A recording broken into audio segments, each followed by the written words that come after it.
मित्रों, आप सभी का आज की प्रेस वार्ता में स्वागत है। आज आप सभी को यहाँ देश में जो क्रिमिनल जस्टिस सिस्टम के 3 नए कानून आज से अमल में आ रहे हैं, इसके लिए आप सभी को निमंत्रित किया है।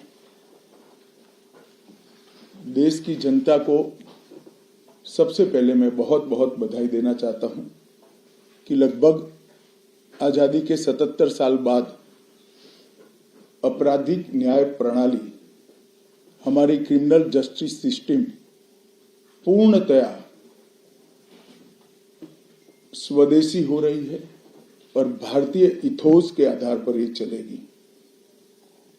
75 साल के बाद इस कानूनों पर विचार हुआ और ये कानून जब आज से हर थाने में अपना काम करना चालू करेंगे, तब अंग्रेजों के बनाए हुए कानून निरस्त होकर भारत की संसद ने बनाए हुए कानून आएंगे। दंड की जगह न्याय लेगा, देरी की जगह स्पीडी ट्रायल और स्पीडी जस्टिस मिलेगा। और पहले सिर्फ पुलिस के अधिकारों की रक्षा की गई थी, अब पीड़ितों के अधिकारों की रक्षा और जो कंप्लेनेंट है इसके भी अधिकारों की रक्षा करने का काम होगा। तो एक नए नजरिए के साथ ये तीनों कानून आज सुबह से ही, मतलब कल मध्य रात्रि से काम करना शुरू किए हैं। अब इंडियन पिनल कोड, जिसको आईपीसी कहते थे, 1860 से जो कानून था, इसकी जगह बीएनएस भारतीय न्याय संहिता आएगी। क्रिमिनल प्रोसीजर कोड, जिसको सीआरपीसी कहते थे, जो 1898 से अमल में था, इसकी जगह भारतीय नागरिक सुरक्षा संहिता बीएनएस आएंगे। और इंडियन एविडेंस एक्ट 1872 से जो इस देश की क्रिमिनल जस्टिस सिस्टम को गवर्न करता था, इसकी जगह भारतीय साक्ष्य अधिनियम बीएसए लागू होगा। तो बीएनएस, बीएनएसएस और बीएसए के लागू होने से पूरी न्याय प्रणाली का आपराधिक कानूनों की पूर्णतया इसके अंदर हम कह सकते अब भारतीय आत्मा है। इसके ढेर सारे प्रावधान ऐसे किए गए हैं जिससे कई समूहों को फायदा होगा। कई सारी दफाएं जो अंग्रेजों के समय से विवाद में रही, इसको हटाकर आज के समय के अनुकूल धाराएं जोड़ी गई है। और कई सारी ऐसी चीजें जिससे भारतीय नागरिकों को परेशानी थी, इसको हटाकर नए प्रावधान किए गए हैं। सबसे पहले हमने इसमें हमारे संविधान के स्पिरिट के तहत दफाओं की और चैप्टर्स की प्रायोरिटी तय की है। सबसे पहली प्रायोरिटी महिलाओं और बच्चों के अपराध को दी गई है और मैं मानता हूं कि ये करने की बहुत समय से पहले जरूरत थी। एक पूरा अध्याय इसमें जोड़ा गया है जिसमें 35 धाराएं हैं और 13 प्रावधान हैं, जिसमें गैंग रेप के लिए अब 20 साल की सजा या तो कारावास, आजीवन कारावास, नाबालिग के साथ बलात्कार में मौत की सजा, झूठा वादा पहचान छिपाकर शोषण करने वालों के लिए भी अलग से अपराध बनाया गया है। पहले सुप्रीम कोर्ट के जजमेंट से चलता था। पीड़िता का बयान उसके घर पर महिला अधिकारियों की उपस्थिति में और अपने परिजनों की उपस्थिति में लेने का भी प्रावधान किया है। और इसके साथ साथ ऑनलाइन एफआईआर की व्यवस्था से भी ढेर सारी उत्पीड़न का सामना कर रही महिला एम्बरेसमेंट से बच पाएगी, ऐसा हमारा मानना है। सालों से देश भर में मॉब लिंचिंग के अपराध के लिए कानून में कोई प्रावधान नहीं था। प्रावधान करने की मांग होती थी। पहली बार मॉब लिंचिंग को परिभाषित किया गया है। नस्ल, जाति, समुदाय, लिंग, जन्म स्थान, भाषा और अन्य कारणों से जो मॉब लिंचिंग होता है, इसमें 7 वर्ष के कारावास से लेकर मृत्यु की सजा और आजीवन कारावास तक इसके अंदर जोड़ा गया है। तो एक बहुत बड़े समय से जो मांग थी वो पूरी होने जा रही है। रात 2 एक ऐसा कानून था जो अंग्रेजों ने अपने शासन की रक्षा के लिए बनाया, चाहे महात्मा गांधी हो, चाहे तिलक महाराज हो, चाहे सरदार पटेल हो, सभी लोग यही कानून के तहत 6-6 साल की सजा काटे थे। इसी कानून के तहत केसरी पर प्रतिबंध लगाया गया था। वो अपने राज्य की सुरक्षा के लिए अंग्रेजों ने बनाया हुआ कानून था।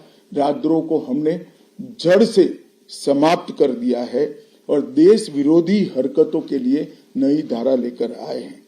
पहले सरकार के खिलाफ स्टेटमेंट देना गुनाह था, अब भारत की एकता और अखंडता को क्षतिग्रस्त करने के लिए ये कानून अमल में आएगा।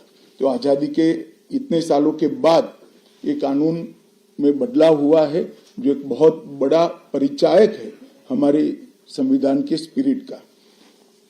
मैं आप सभी के सामने बड़े विश्वास के साथ कहता हूं कि ये तीनों कानूनों के पूर्ण स्पिरिट के साथ देश भर में लागू होने के बाद ये कानून सबसे आधुनिक न्याय प्रणाली का सर्जन करेंगे। टेक्नोलॉजी को हमने न केवल अपनाया है, आने वाले 50 सालों तक टेक्नोलॉजी में जो भी अनुसंधान होने की संभावनाएं हैं, इस सबको कानून के अंदर हमने व्याख्या के तौर पर समाहित किया है, जैसे आने वाले समय में भी जो अनुसंधान होंगे वो व्याख्यायित किए गए। ये विश्व की सबसे आधुनिक न्याय प्रणाली बनेगी, इसका मुझे विश्वास है। कंप्यूटराइजेशन की प्रक्रिया ऑलरेडी पूरी हो गई है। 99.9% थाने कंप्यूटराइज हो चुके हैं। ई रिकॉर्ड जनरेट करने की प्रक्रिया भी हमने 2019 से ही चालू कर दी थी। 0 FIR, ई FIR, चार्जशीट और जवाब, ये सभी डिजिटल होगा। किसी को बड़े बड़े जेरोक्स निकालकर करने की जरूरत नहीं है। 1 लाख पेज की चार्जशीट भी एक छोटे से पेन ड्राइव से जजेस के सामने जाएगी और पक्षकर्ताओं को दिए जाएगी। 90 दिन के अंदर इस कानून में पीड़ित को, जिन्होंने न्याय की गुहार की है, उनको अपने केस का प्रोग्रेस ऑटोमेटिकली ऑनलाइन भेजा जाएगा। हमने इसके अंदर 7 साल और उससे ज्यादा सजा वाले सभी गुना में फॉरेंसिक की टीम की विजिट को कंपलसरी कर फॉरेंसिक एविडेंस को कानूनी जामा पहनाने का काम किया है। मैं मानता हूं कि इससे बहुत फायदा होगा। दोष सिद्धि का प्रमाण हम बहुत आगे तक ले जा पाएंगे। साक्ष्यों की रिकॉर्डिंग और जांच पड़ताल में रिकॉर्डिंग की अनुमति दी है। वीडियोग्राफी को सर्च और सीजर के वक्त पर अनिवार्य किया है, जिससे किसी को फंसाने की कोई साजिश न हो पाए। ई बयान बलात्कार की पीड़िता का या छेड़खानी की पीड़िता का ई बयान को भी कानूनी माना गया है और कोर्ट में ऑडियो वीडियो के माध्यम से पेशी करने का भी प्रावधान हमने किया है। ई पेशी में गवाह, आरोपी, विशेषज्ञ और पीड़ित सभी को कानूनी जामा पहनाने का काम किया है। इसमें जो फॉरेंसिक विजिट को अनिवार्य बनाया गया है, इसको हमने दूरदर्शिता पूर्वक काम कर नेशनल फॉरेंसिक साइंस लेबोरेटरी 2020 में बनाकर इसके लिए ट्रेन मैन पावर का सर्जन का काम ऑलरेडी कर चुके हैं। मुझे पूरा भरोसा है कि 3 साल के बाद इस देश में हर साल 40,000 से ज्यादा ट्रेन मैन पावर का फोर्स हमारी कानूनी क्रिमिनल जस्टिस सिस्टम की सेवा में उपलब्ध होगा। कन्विक्शन का रेशियो इसके माध्यम से 90% तक ले जाने का हमने प्रावधान किया है और फॉरेंसिक इंफ्रास्ट्रक्चर को बढ़ाने के लिए अभी हमारी कैबिनेट ने निर्णय किया है और 9 राज्यों में फॉरेंसिक साइंस यूनिवर्सिटी के कैंपस खोले जाएंगे और 6 सेंट्रल फॉरेंसिक लेबोरेटरीज को भी हमने करा है। ये कानून विक्टिम सेंट्रिक है। पहले दिनों तक किसी को पुलिस ले जाती थी, परिवार वालों को कोर्ट में आना पड़ता था। अब हमने कंपलसरी किया है कि हर थाने में रजिस्टर होगा और ई रजिस्टर भी होगा कि कौन सा अपराधी पुलिस की कस्टडी में है, जिससे हेबियस के माध्यम से कोर्ट में नहीं जाना पड़ेगा। तलाशी और रेड दोनों स्थिति में वीडियोग्राफी की जाएगी, जिससे पुलिस के अधिकारों का दुरुपयोग न हो पाए। और हमने अपराधियों को बेल को भी लंबे समय तक लंबित केसों में कानूनन बना दिया है, जिसमें एक निश्चित समय मर्यादा अपराध के अंदर जो सजा है उसके अनुपात में हो जाने के बाद जेल सुपरिटेंडेंट की जिम्मेदारी होगी कि इसको बेल पर रिहा किया जाए। तो इसके लिए कोर्ट में किसी को जाने की जरूरत नहीं पड़ेगी। इसमें विक्टिम को अपनी बात रखने का मौका मिलेगा, इंफॉर्मेशन का अधिकार मिलेगा और नुकसान के लिए क्षतिपूर्ति का भी अधिकार पहली बार भारतीय कानूनों में हम करने जा रहे हैं। 0 FIR, विक्टिम की FIR की प्रति की निःशुल्क प्राप्ति और 90 दिन में जांच का रिपोर्ट देने से इससे बहुत बड़ा फायदा होगा। समय पर न्याय लगभग 35 न्याय प्रणाली की 35 धाराओं में हमने समय मर्यादा निश्चित की है और ये टेक्निक के आधार पर प्रोसीडिंग्स होने के कारण भी समय पर न्याय मिलेगा।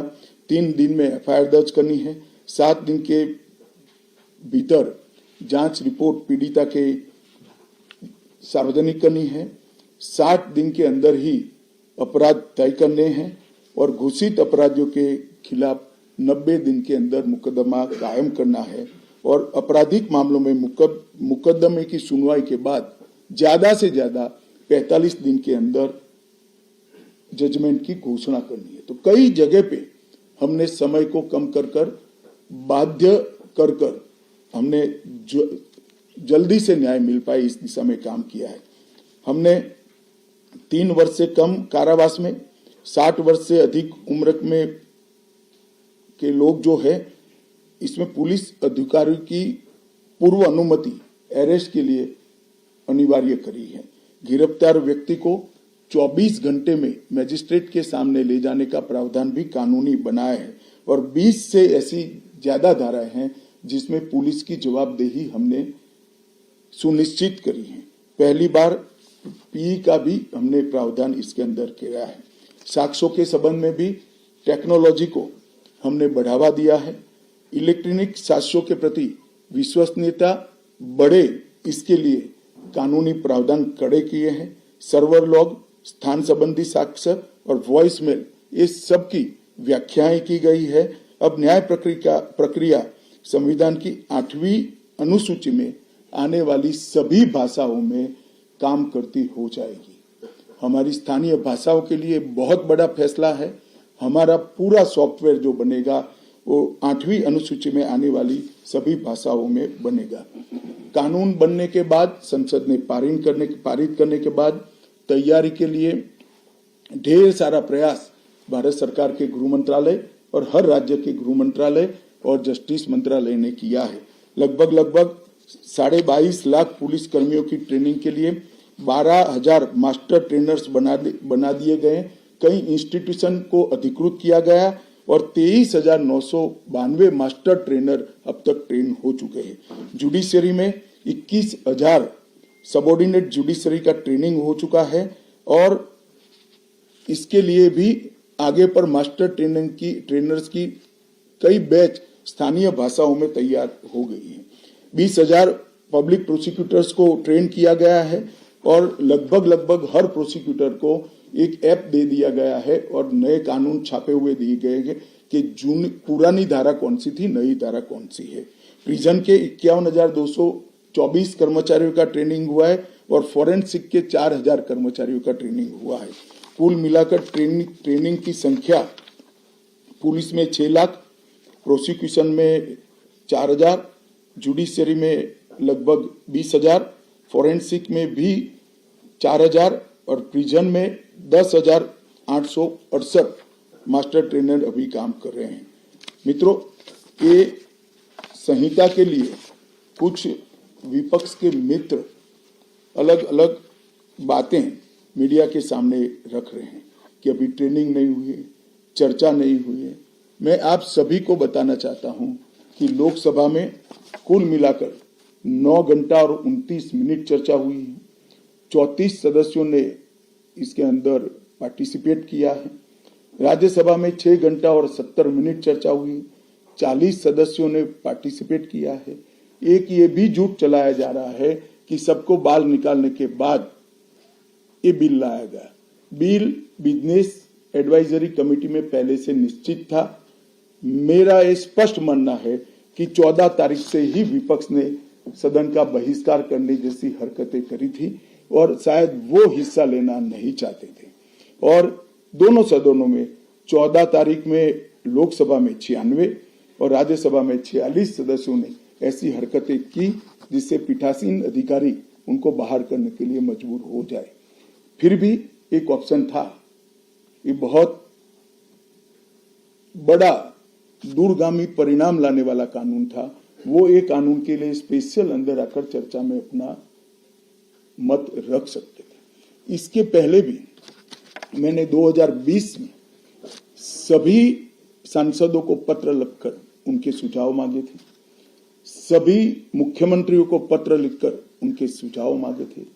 सभी सुप्रीम कोर्ट के सम्मानीय न्यायाधीशों को पत्र लिखकर उनके सुझाव मांगे थे। सभी हाई कोर्ट के चीफ जस्टिस को पत्र लिखकर सुझाव मांगे थे। गृह सचिव जी ने सभी आईपीएस अफसरों से सुझाव मांगे थे, सभी कलेक्टर से सुझाव मांगे थे और ये सब सुझाव मिलाकर मैंने खुद अधिकारियों की बैठक को अलग करे तो मैंने खुद 158 बार इसकी मीमांसा कर बैठक कर विचार कर एक बिल बनाया। ये बिल को भी संसद ने ऐसे ही पारित नहीं किया है। गृह विभाग की समिति के पास ये बिल को भेजा गया। 2.5 महीना या तो 3 महीना इस पर विशद चर्चा हुई। सभी दल के सांसदों ने इसके अंदर हिस्सा लिया है, अपने सुझावों को रखा है। 4-5 पॉलिटिकल स्टाइल के सुझाव छोड़कर मैं दावे से कह सकता हूं हर सुझाव को समाहित कर 93 बदलाव कर बिल को फिर से कैबिनेट ने पारित किया और पारित करने के बाद सदन के सामने रखा गया। इतने बड़े सदियों के बाद हो रहे सुधार को पॉलिटिकल कलर देना मैं मानता हूं ठीक नहीं है। मेरे तो सभी विपक्ष के साथियों से विनती है, पॉलिटिक्स करने के ढेर सारे मुद्दे हैं, आराम से करिए पॉलिटिक्स, कोई चिंता नहीं, हम भी जवाब देंगे। मगर ये कानून देश के 140 करोड़ नागरिकों को संविधान का जो स्पिरिट है, न्याय और आत्मसम्मान, वो समय पर दिलाने की एक एक्सरसाइज है। तो आप सभी लोग इसमें कोऑपरेट करिए और मैं मानता हूं कि जिसको भी कुछ कहना है, मेरा दफ्तर हमेशा खुला है, मैं अवेलेबल हूं। मिलने से पहले रोड पर जाना मैं मानता हूं ठीक नहीं है। चर्चा करनी चाहिए, कुछ भी हो बात करनी चाहिए और मेरा स्पष्ट मत है जो मैं आज बेबाक तरीके से आप लोगों के सामने रखना चाहता हूं। रिकॉर्ड के आधार पर कह सकता हूं मैं, भारत के आजादी के बाद किसी भी कानून पारित कराने के लिए इतनी लंबी चर्चा का प्रोसेस नहीं हुआ है। ये मैं रिकॉर्ड पर कहने के लिए तैयार हूं। 4 साल तक इस कानून पर विचार हुआ और अगर आपको अभी भी कुछ कहना है तो आप जरूर आइए, मैं सुनने के लिए तैयार हूं। मगर कृपया इस कानून को पब्लिक तक इसकी सेवा करने देने का मौका देना चाहिए। समय पर न्याय मिलेगा तो देश का भला होगा। संविधान की सुरक्षा और आत्मसम्मान की भावनाओं को नागरिक प्राप्त कर पाएंगे तो देश का भला होगा। और सबसे बड़ा बदलाव है, हमने थोड़े धैर्य के साथ टीथिंग प्रॉब्लम को देश की जनता ने भी बड़े धैर्य के साथ लेकर सिस्टम को सुधारने का मौका देना चाहिए। और मैं सभी दलों से भी कहना चाहता हूं कि राजनीति से ऊपर उठकर आप इसका समर्थन करिए और जो भी सुझाव जनता के हित में है लेकर आइए। हम इस पर चर्चा करने के लिए तैयार हैं। आप लोगों के मन में कोई बात है तो आप जरूर पूछ सकते हैं। सर, मैं नीरज पांडे हूँ, एबीपी न्यूज़ से। मेरा सवाल है सर, पहले के कानून में किसी भी आरोपी को जब गिरफ्तार किया जाता था तो 15 दिन के रिमांड की व्यवस्था थी। अभी जो नया कानून है उसमें गिरफ्तारी के 60 दिनों तक कभी भी या तो एक साथ या हिस्सों में बुलाकर रिमांड पे लिया जा सकता है। तो इससे फायदा क्या होगा? नहीं, मैं आपको समझाता हूँ। ये भ्रांति फैलाई गई है कि रिमांड का समय बढ़ाया गया है। मैं स्पष्ट कर देना चाहता हूं कि नए कानूनों के तहत, बीएनएस के तहत रिमांड का समय 15 दिन का ही है। मैं आप लोगों के सामने डिटेल में बताना चाहता हूं। आरोपी को आज पुलिस ने कस्टडी में लिया, कोर्ट ने रिमांड दे दी और आरोपी अस्पताल में भर्ती हो जाता है और 15 दिन तक अस्पताल में रहेगा, तो क्या इसकी पूछताछ ही नहीं होगी? पूछताछ करनी चाहिए या नहीं करनी चाहिए? इसलिए हमने प्रावधान किया है कि 15 दिन की अपर लिमिट के अंदर, 60 दिन की अपर लिमिट के अंदर पुलिस इसका रिमांड ले सकती है। वरना उसको तो जुडिशियल कस्टडी में जेल में पहले भी रहना था और बाद में भी रहना है। एक दूसरा आरोपी पकड़ा जाता है, पुलिस को दोनों को इकट्ठा करके पूछताछ करनी है, तो कैसे करेगी?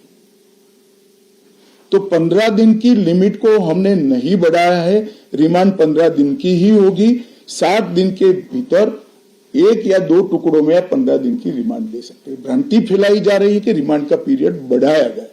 कृपया मैं आप सबसे निवेदन करता हूं कि इसको आप क्लैरिफाई करिएगा, जिससे जनता में गलत बात न जाए। टोटल 15 दिन होगा, total 15 days within 60 days.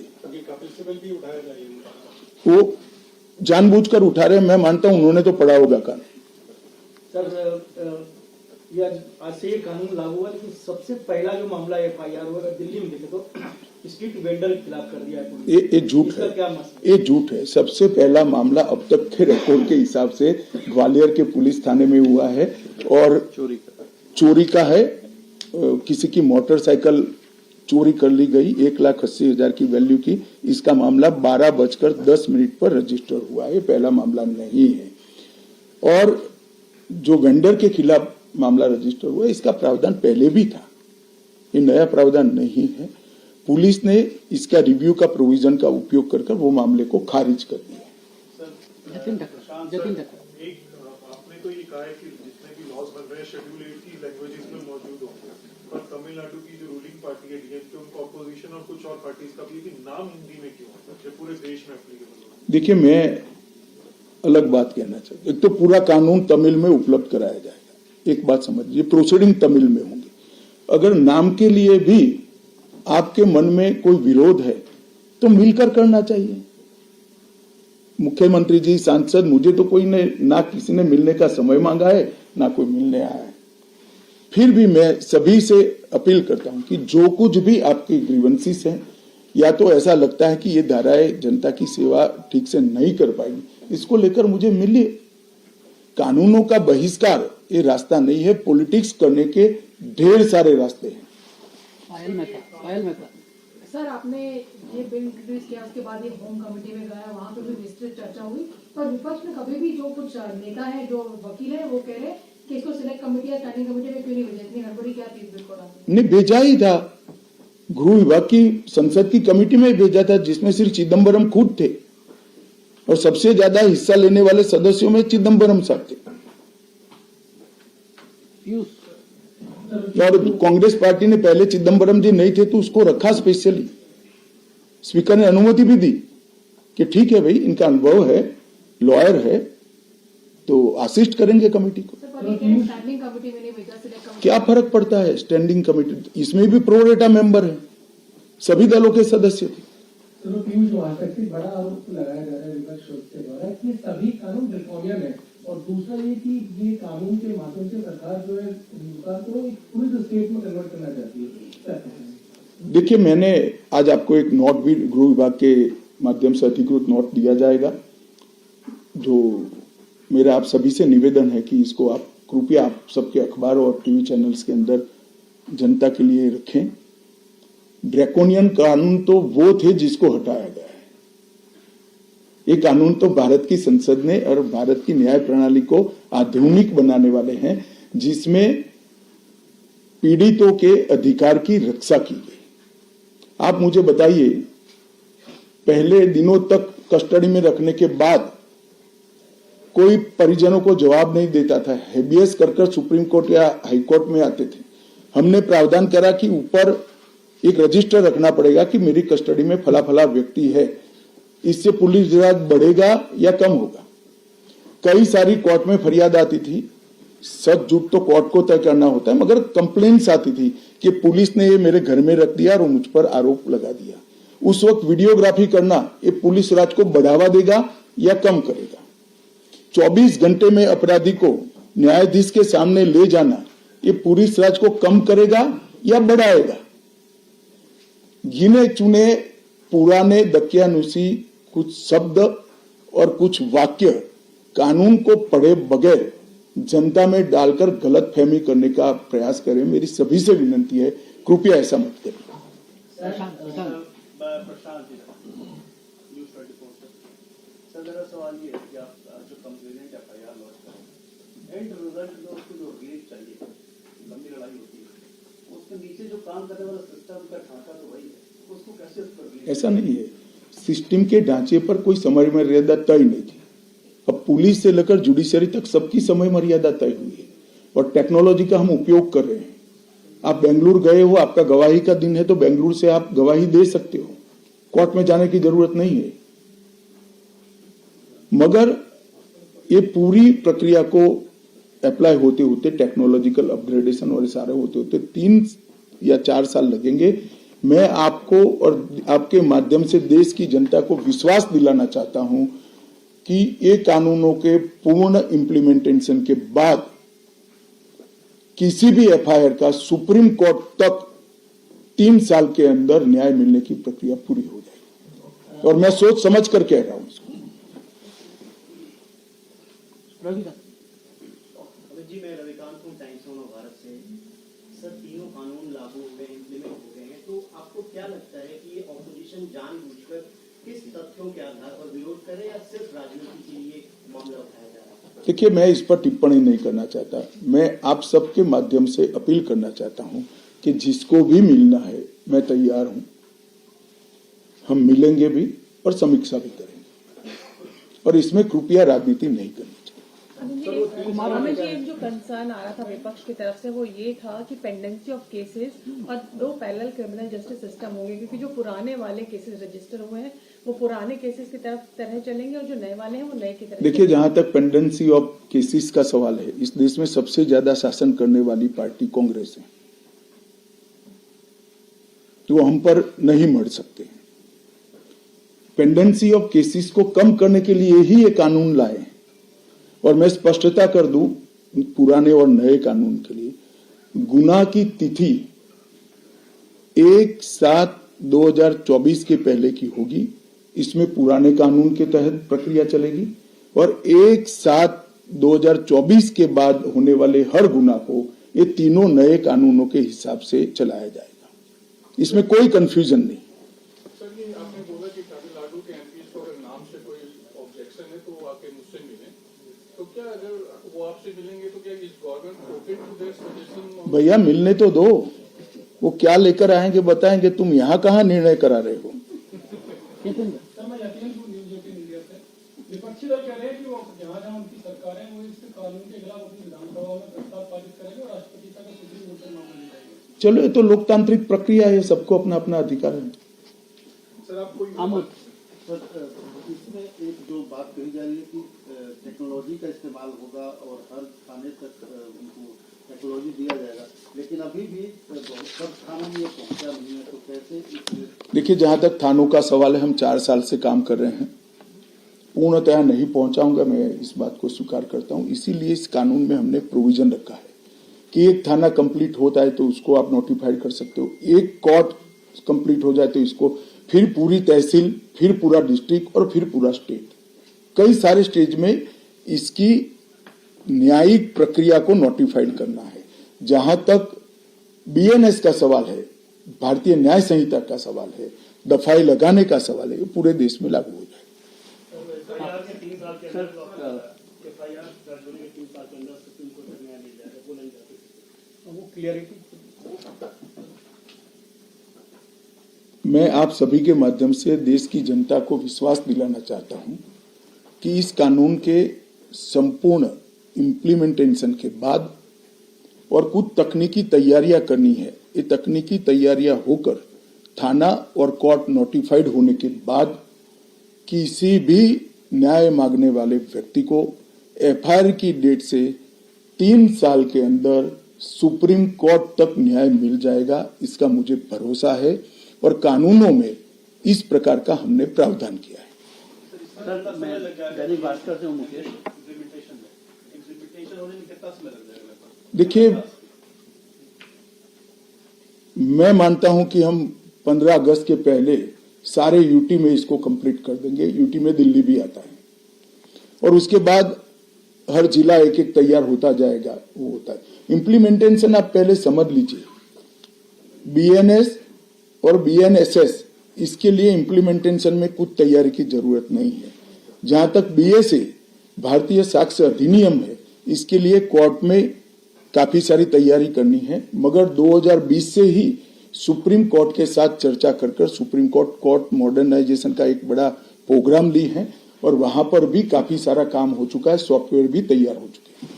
Sir Bhaskar से मैं मुकेश कौशिक, एक डिस्क्रिपेंसी है कि पुराने कानून में ये प्रोविजन था कि अगर कोई पुरुष के साथ दुराचार करता है तो उसका सेक्शन 377A था, वो खत्म हो गया, लेकिन उसके बाद कुछ मामले ऐसे आ गए हैं जो इस तरह के केस दर्ज हुए। क्या कोई संशोधन का प्रस्ताव है? संशोधन तो नहीं, मगर इसमें सुप्रीम कोर्ट का एक जजमेंट भी है, इसके इंटरप्रिटेशन का सवाल है। हम सुप्रीम कोर्ट से चर्चा जरूर करेंगे इसमें।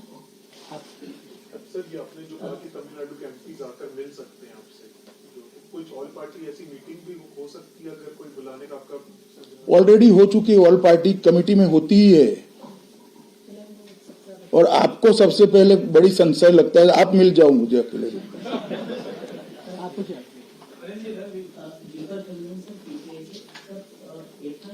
एफआईआर दर्ज करना एक महत्वपूर्ण बात होती है, तो कानून में पुलिस अधिकारी हैं, उनको इस कानून के बारे में प्रशिक्षित करने का काम कब तक पूरा? भैया आप शायद सुने नहीं, 6,20,000 पुलिस कर्मचारियों का ट्रेनिंग हो चुका है और हमारे यहाँ 17,000 के करीब, कितने हैं गोगिया जी थाने? 17,000 थाने हैं, उसमें 6 लाख कर्मचारियों का ट्रेनिंग कंप्लीट हो चुका है नीलू जी दैनिक जागरण और रिफ्रेशर कोर्स भी हो चुका है। सर मैं नीलू रंजन दैनिक जागरण से, सर आज से लागू हुआ है तो कितने कोर्ट या कितने थाने नोटिफाइड हो गए हैं जो इसको पूरी तरह से काम करने लगे हैं? और फॉरेंसिक का बहुत महत्व है। जनवरी में आपने कहा था कि केवल कुछ 56 जिलों में, जो आपके 85 जिले हैं पुलिस के, उसमें फॉरेंसिक मोबाइल बैंक है। अब कहाँ तक वो बात पहुंची है, कितने जिलों में? देखिए ऐसा है कि मैंने जो कहा वो तैयारी में समय लगेगा। तब तक दिल्ली में एक हमने मॉडल लिया है जिसमें फॉरेंसिक अधिकारियों को किट के साथ तैयार करा है। ज्यादातर मामलों में फॉरेंसिक वैन की जरूरत नहीं, किट से भी हम सैंपल ले सकते हैं और इसकी एक संपूर्ण योजना बनाकर इसका पूरा ट्रेनिंग हो चुका है। और हमारी जो यूनिवर्सिटी है, फॉरेंसिक साइंस यूनिवर्सिटी, इसने इसका पूरा सिलेबस भी बनाया है और पुलिस, कोर्ट और वकील तीनों का ट्रेनिंग भी किया है। सर क्योंकि आज से ये तीनों कानून लागू हो चुके हैं देश के अंदर, आपने कई फीचर्स और कई धाराएं बताई हैं जो कई लोगों को सहूलियत भी देंगे। गृह मंत्रालय का क्या एस्टिमेट है कि अपराध इससे कितना कम हो जाएगा देश के अंदर आने वाले कुछ समय? देखिए इमीडिएट मैं कुछ कह नहीं सकता, परंतु इससे दोष सिद्धि का प्रमाण जब बढ़ेगा, 90% तक लोगों को सजा कर पाएंगे, तो निश्चित रूप से अपराध कम होगा। इसके अंदर कई धाराओं में बार बार अपराध करने वालों के लिए ज्यादा सजा का भी हमने प्रावधान किया है। बार बार जो सजा करते हैं, आदतन अपराधी है, उनके लिए भी एक प्रोविजन किया है।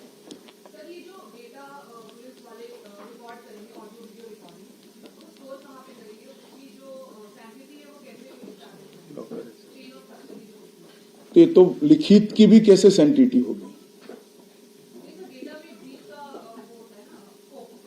हैं? अरे लिखित बयान जो होता है वो लिखित बयान भी चार्जशीट के साथ जोड़ना होता है और डेटा को स्टोर करने की लिख प्रूफ सिस्टम की है रिकॉर्डिंग करने वाले और सिस्टम में अपलोड करने वाले दोनों की जवाबदेही भी इसमें निश्चित की गई। एक क्लैरिफिकेशन सर, आपने कहा कि 46 मेंबर्स को सदन से निकाला गया था, लेकिन उनके लिए किसी स्पेशल ऑप्शन दिया था कि वो आके अपनी बात रख सकते हैं, यही ना? नहीं, वो संपर्क करते तो तुरंत हम तो परमिशन देंगे उनको। कितने लोगों ने ऑप्शन अपनाया? वो एक ने भी नहीं अपनाया। जो पुलिस वाले एफआईआर नहीं लिखते उनके खिलाफ भी कोई कार्रवाई होती है? क्योंकि एफआईआर के बाद ही तो सारी सवाल नहीं है, ई एफआईआर हो सकती है। आप आपके मोबाइल से एफआईआर रजिस्टर्ड करा सकते हो, जाने की जरूरत ही नहीं है, और वो ऑटोमेटिक सर्वर पर आ जाएगी। पुलिस को लेना ही लेना है, सर्वर हैंग नहीं कर सकता कोई। तो सबसे ज्यादा सजेशन होम कमेटी में मिस्टर एलंगो का है ना, कि दोनों के, एलंगो के भी थी, चिदम्बरम साहब के भी थे। कितने परसेंट मानते, दोनों के काफी मानते? परसेंटेज मुझे मालूम नहीं है, मैं कमेटी का मेंबर नहीं हूं, मगर लगभग 95% से ज्यादा सजेशन मान लिए गए थे। एक छोटा सा डाउट था कि टेरर जो है ये यूएपी में भी आएगा और मकोका जैसे ऑर्गेनाइज्ड क्राइम, इसको करने की जरूरत क्या थी? इसको करने की इसलिए जरूरत है कि हमारी सरकार का पॉलिसी है टेरर के खिलाफ जीरो टॉलरेंस का। कई सारे टेरर के इंसिडेंट ऐसे होते हैं जिसका षड्यंत्र देश के बाहर होता है। अगर इसके अनुकूल व्याख्याएं नहीं होती है तो कई जगह पे अपराधियों को इसका फायदा मिलता है, वो छूट जाते हैं और पुलिस हाथ पे हाथ धरती रहे। मैं गुजरात में गृह मंत्री था, हमारे यहाँ बम धमाके हुए थे, 58 लोग मारे गए थे। वो बम धमाके में सारा षड्यंत्र बाहर हो गया। सारे के सारे लोग सूरत में सिमी के एक्टिविस्ट थे, इन पर केस दर्ज किया गया और वो छूट गए थे, क्योंकि टेरर की कोई स्पेसिफिक व्याख्या नहीं थी। मैं मानता हूं कि इस देश को टेरर फ्री कराना हम सबका लक्ष्य होना चाहिए, और जो टेररिज्म में लिप्त है उसको कठोर से कठोर सजा जल्दी से जल्दी होनी चाहिए। सर, ये आज से कानून लागू हो गया है, लेकिन कई बातें आती है कि हम सरिया कानून को मानते हैं। लोग पिटाई जिस तरह से बंगाल में पुराने हुआ है, तो ये नया कानून उस पर लागू होगा या पुराना ही कानून से बंगाल वाला घटना की जांच होगी? सर, मैंने स्पष्ट कर दिया, कल मध्य रात्रि से मतलब 7/1/2024 से जितनी भी हिंसक घटनाएं होगी या आपराधिक घटनाएं होगी उसका रजिस्ट्रेशन नए कानून के हिसाब से भी होगा और प्रोसिक्यूशन की प्रक्रिया भी नए कानून के हिसाब से होगी। जो गुना कल मध्य रात्रि के पहले हुआ है वो गुना का रजिस्ट्रेशन और कानूनी प्रक्रिया दोनों पुराने कानून से होगी। जब भी नया कानून आता है एक क्षण तो तय करना पड़ता है कि यहाँ से नया होगा, यहाँ से पुराना होगा, और वो क्षण हमने सभी से चर्चा कर तय किया है। बंगाल में हिंसा रुकने का नाम नहीं ले रही, लगातार। चलिए, आज मैं पॉलिटिकल जवाब देने के लिए यहाँ नहीं हूँ, केवल आपसे अपील करने के लिए हूँ। एक अच्छी स्पिरिट के साथ एक कानून लाए गए हैं, एक कानून की अच्छाइयों को आप जनता के साथ पहुंचाइए, और आपके पास भी कोई तकलीफ आती है तो निसंकोच आप मुझे मिल सकते हैं, बता सकते हैं। अगर भ्रम है तो मैं निरसन करूंगा, अगर सुधार की जरूरत है इस पर खुले विचार से सोचेंगे। बहुत बहुत धन्यवाद आपको। अंदर मिलो भ्रम के लिए।